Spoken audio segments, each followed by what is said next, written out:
avec Henri Lacroix, le vainqueur du 16e challenge Antoine Costa.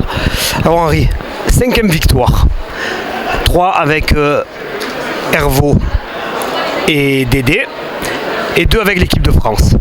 C'est ça, donc 3 avec notre ami Dédé, avec qui on a pris beaucoup de plaisir, et Patrick Hervaux.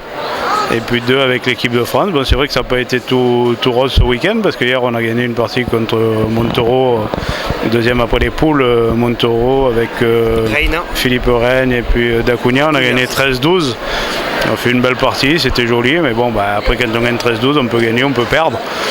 Ce soir on a voulu qu'on gagne, et puis aujourd'hui on a très bien joué, on a développé un beau jeu. Dylan a bien tiré, bien pointé, et puis Suchot égal à lui-même, hein. Donc ça fait plaisir, parce que c'est toujours un grand plaisir de gagner ici sur le toit de l'immeuble, on va dire, à Monaco, parce que c'est original, hein, et puis c'est vrai que c'est joli, donc voilà, ça fait toujours plaisir. Les terrains, ils ont un peu changé par rapport à l'an dernier, puisqu'ils ont été refaits pour les championnats d'Europe. Mais on a l'impression que c'est quand même ceux-là qui sont plus faciles que ceux de derrière, ils sont pas si faciles que ça. Non, ils sont pas très faciles, mais c'est vrai que ça favorise le tir, parce que bon, il faut beaucoup tirer. À la pointe, il y a des surprises. Et il faut faire avec. Donc c'est un jeu qui se prête beaucoup au tir. Il y a des endroits où il y a beaucoup de gravier, mais c'est comme ça, hein. Tous les jeux ne sont pas toujours les mêmes. Hier on a joué à Nice, c'était encore des jeux différents. Donc il faut s'adapter à tous les jeux. Comme ils disent, ils font les 4x4 tout terrain, ils font les VTT, et au bout il faut être tout terrain aussi. Cette année tu as changé de club. Tu es allé à Draguignan pour jouer avec Dylan toute l'année. Ça change quoi pour toi? Ça te rapproche déjà de la maison? Voilà, c'est ça. Moi, ça me rapproche de chez moi. L'opportunité de jouer avec Dylan et Robineau. Faire une partie où c'est qu'on s'entend très bien, même si cette année, malheureusement, on n'a pas fait trop de résultats, mais on n'a pas été très bon quand on a joué tous les 3, mais ça, c'est les aléas du sport aussi.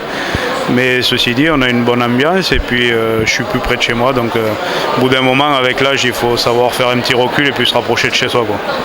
C'est une belle répétition déjà pour les championnats du monde qui auront lieu dans 1 mois et demi maintenant, avec Bruno qui sera aussi au rendez-vous, je pense, pour le tir. On ne sait pas encore si c'est lui qui va faire le tir, mais vous partez encore en tant que favori. Les sensations de maintenant, c'est peut-être pas les mêmes que celles dans 1 mois et demi, mais bon, on va quand même dire que les Malgaches, ils vont être quand même du rabat chez eux. C'est ce que tout le monde dit, chez eux. Alors c'est à double tranchant, parce que chez eux on sait ce que c'est. Comme quand ça a été chez nous en France, il y a une pression, une grosse pression supplémentaire aussi sur le dos. Donc nous on avait eu la chance à Marseille d'avoir un Dylan qui était extraordinaire, et puis un Philippe Suchot qui était en pleine forme aussi. Donc c'est vrai que ça rend les choses plus faciles. Mais je pense que double tranchant pour les Malgaches, parce que ou ils vont être super forts et puis ça va être très compliqué, ou avec la pression supplémentaire, peut-être, je dis bien que tant ils risquent de s'écrouler aussi, mais pour le sport, on ne le souhaite pas, et puis on souhaite de faire des belles parties, et puis que la meilleure équipe du week-end, la plus en forme, gagne, hein, comme toujours, hein. Bien sûr. Henri, on va te laisser à l'année prochaine pour la 6e. On va essayer, pourquoi pas. Merci.